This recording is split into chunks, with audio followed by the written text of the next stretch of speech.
Hello, YouTubers out there. This is Jerry Saravia at the movies. So today we're talking about the classic John Carpenter's Halloween, which was released 45 years ago. And so it's celebrating its 45th anniversary. And of course, Halloween's around the corner, so it's worth talking about. Now, this movie has probably been talked to death by most people.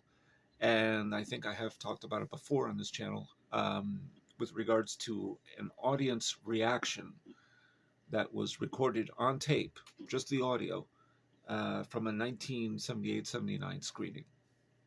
And it spoke volumes about how people used to respond to films of some surprise, some level of surprise, some level of the unpredictable, in a sense, because Halloween is not really a predictable movie. Today, it's probably viewed as just the predecessor to everything that's come since with the regards to slasher films.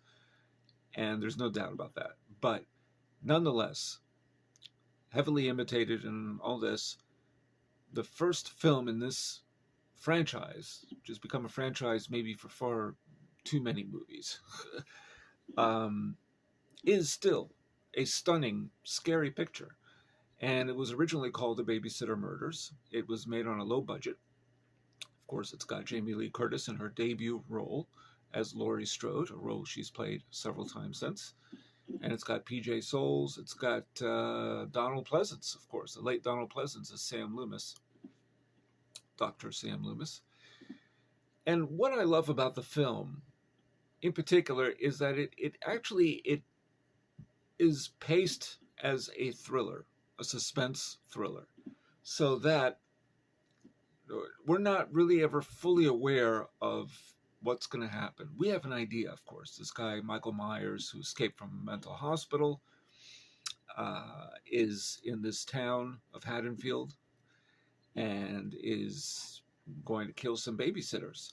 And we don't know why he's doing this or what is the reason, other than the reason that was developed in, for me, was far too contrived in Halloween 2, which is often seen as the best sequel in the entire franchise.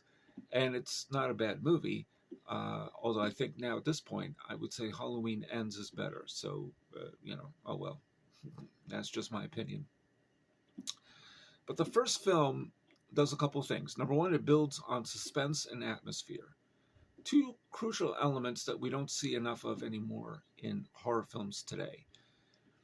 There is a tendency in horror pictures, not to say all of them certainly, but in most modern horror, to feature CGI, to kind of put you in this mood of false scares.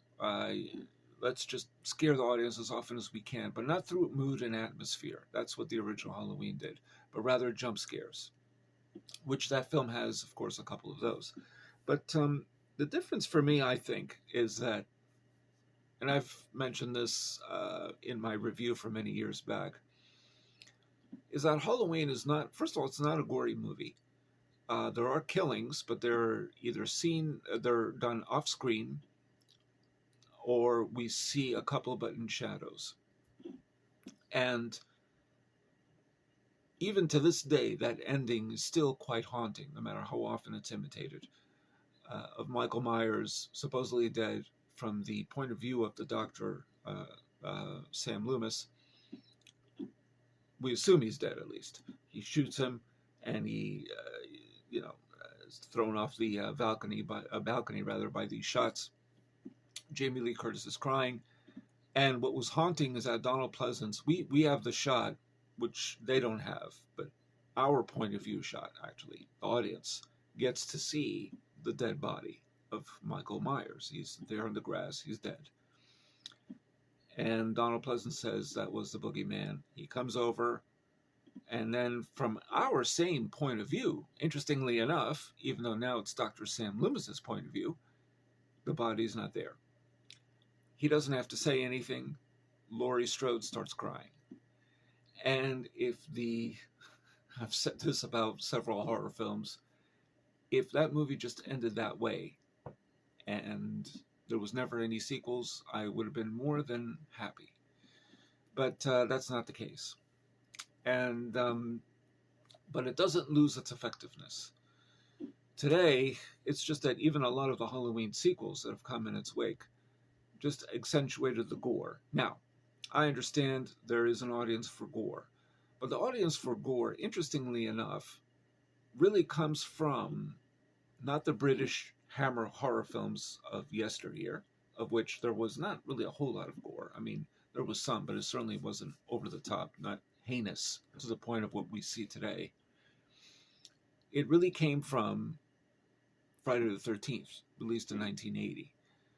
And that's where the focus was on the killer, not the victims. So it was the killer's point of view. Now, granted, in the first Halloween, you see Michael Myers' point of view, but it is not done in such a way as to be exploitative. It's suspense building. We know it's his point of view, and we see actually usually is over the shoulder, shot, or something of him is there. It's not always just some weird handheld camera angle of him walking and not seeing any part of him. We see him. Friday the 13th and many of those movies that came out during the 1980s, they weren't interested in any of that. It wasn't about suspense. It was about killing as many people as you could. Now, Friday the 13th is not a movie I ever cared for. None of its sequels that I've seen I really care for at all. I see them really just as what they are. They're just silly. And they angered Siskel and Ebert, but there's nothing there that angers me. It's just it's not believable, any of it. Or let me put it this way: the gore takes precedence over story and characters. Now I know, well, it's Friday the 13th. They go to Crystal Lake and they get slaughtered.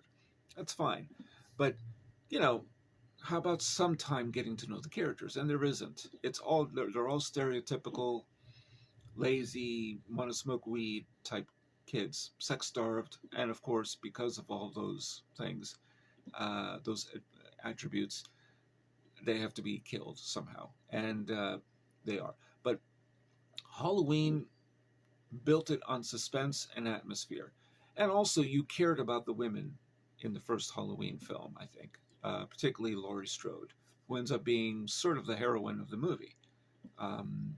She has her way against Michael Myers, and of course in latter sequels, even more so. So that's what I found interesting, but I'm not sure. Here's the thing about Halloween. Its lasting impact seems to be just Michael Myers slaughtering people. I remember reading some people commenting on Halloween Ends saying, he barely kills anybody. And that's kind of what it's all about, the kills. And the first Halloween film wasn't about that. Because, first of all, because you see precious few of them. It's not, the mortality rate is not that high in that movie. Secondly, they're seen in shadow, or not seen at all. For example, when Dr. Sam Loomis is making a phone call on a phone booth and there's a train going by and he's on his way to Haddonfield to stop the evil, and he sees I think it's matches, and he recognizes that it came from the vehicle that he was in earlier that got attacked by Michael Myers as he escaped from the hospital. And so he looks around, but he doesn't see anything, and then the camera pans or tracks towards this truck and a corpse, but you don't really see a whole lot of blood at all. And that to me was much more scary. And when you ask young people today about Halloween, many of them will have nothing but great things to say about it. They love it, but they seem to really love what came after, the blood and the gore. And the blood and the gore diminishes any sort of impact. It just does. I mean, it depends what we're talking about. Exorcist is a gory movie, the first one, but that made sense. It was germane to the material. This is about a little girl possessed by the devil, and we have to really understand and see how it's affecting her and how she's possessed. That's different. it is justifiable. And it's really not that gory a movie either, the first Exorcist. But the first Halloween has even less gore. And it actually is has a deeper connection, I think, with Psycho, the first Psycho, from 1960 by Alfred Hitchcock, which, of course, has a couple of moments that at that time were quite shocking. But it doesn't thrive on them, you know. And as Psycho proceeded, there was less and less violence.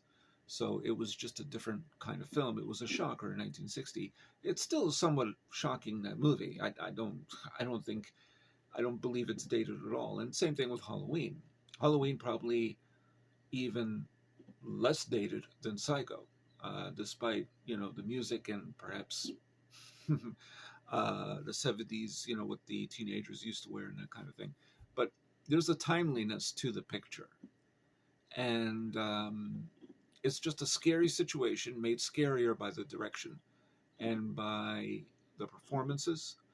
As I said, there's sympathy for these girls because they're just girls and they're enjoying their time. Now, there's not a whole lot of dimension to them or depth other than being girls put in a situation where we still feel that we can sympathize with them because their worries are high school, who are you dating, who are you having sex with, that kind of thing, and Laurie Strode being a virgin.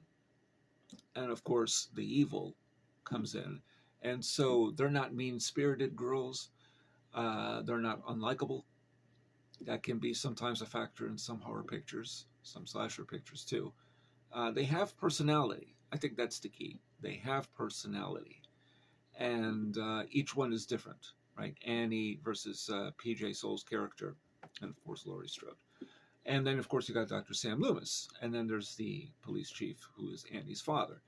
I think he was the chief, but they're all strong characters. But it's not like every few minutes there's a gory killing. Even as much as I like Halloween Ends, it's still fairly gory. I didn't really, you know, I didn't feel it took me too much out of the movie, but it's just every once in a while you have to have this explicitly bloody murder. And the difference is Halloween, the first Halloween, just builds on no gore, no visible gore. Just, it's almost like a ghost movie in a way. It's kind of because he's sliding through this town, sometimes driving, but he's walking at a snail pace. It's very mechanical. He could almost be a robot, Michael Myers. And that's the difference. So those are my thoughts. I don't know. I still feel that maybe there's just been too much gore as of late. It's much more explicit than even in the 1980s. I mean, it seems that Friday the 13th and its clones are virtually innocent compared to the stuff that you see today. And a lot of it just sometimes is even CGI blood. You know, it's just it's hard to sometimes beat the originals. Halloween, Hellraiser, Psycho, uh, these movies, The Exorcist, even to some degree The Omen. It's just these movies, they set a precedent, but the filmmakers didn't follow through in the interminable sequels, right? And they never quite learned the lessons that they established in the first film.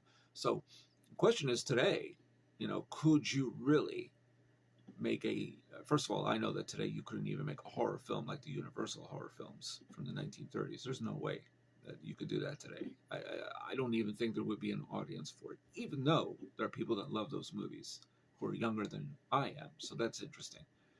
Um, but I don't know if you could do a film quite like Halloween today.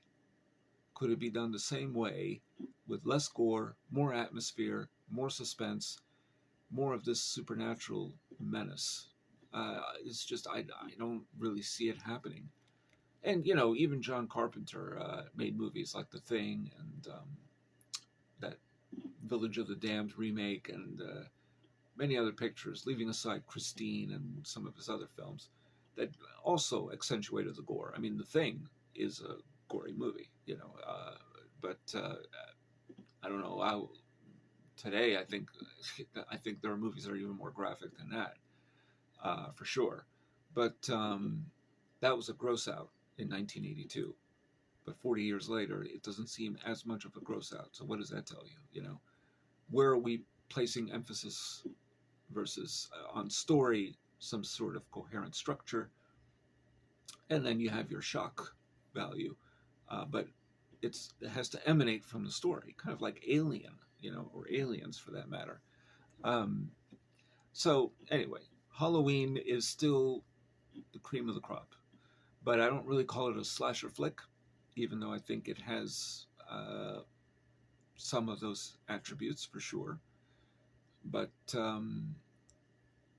it is a suspenseful horror film for sure for me. But those are just my thoughts. I don't know.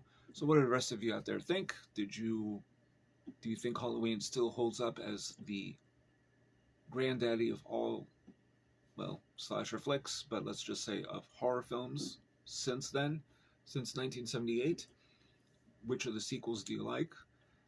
For me personally, I guess Halloween Age 20 is not bad, although I didn't care for the Michael Myers mask and the use of the John Carpenter iconic theme. Halloween 2 I like. I just thought it was, again, it was way too bloody. I just couldn't really, it's a movie I've seen a couple of times, more than a couple, and just each time I see it, it's not that I like it less and less, but I can't say it improves. But there is, the director did a good job sustaining some of the atmosphere from the first film, but it's just too explicitly bloody for me. But of course, like I said, there's stuff far more graphic than that today. Um, Halloween Age 20 and Halloween Kills wasn't bad, but Halloween Ends is the one that I like the most from this new trilogy. And hopefully that's the end of Michael Myers. I mean, what more do you have to say? I don't know. And Rob Zombie's films will leave those out completely.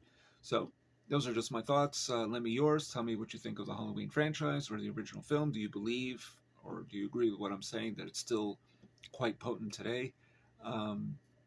Let me your thoughts. If you haven't subscribed to my channel yet, please do. I've accumulated even more subscribers lately, so that's good. And hopefully it keeps climbing up. So let's see what happens. And that's all I got to say about that. Hit the notification bell if you've already subscribed to my channel for future uploads. And this is Jerry Saravia the Movies, signing off.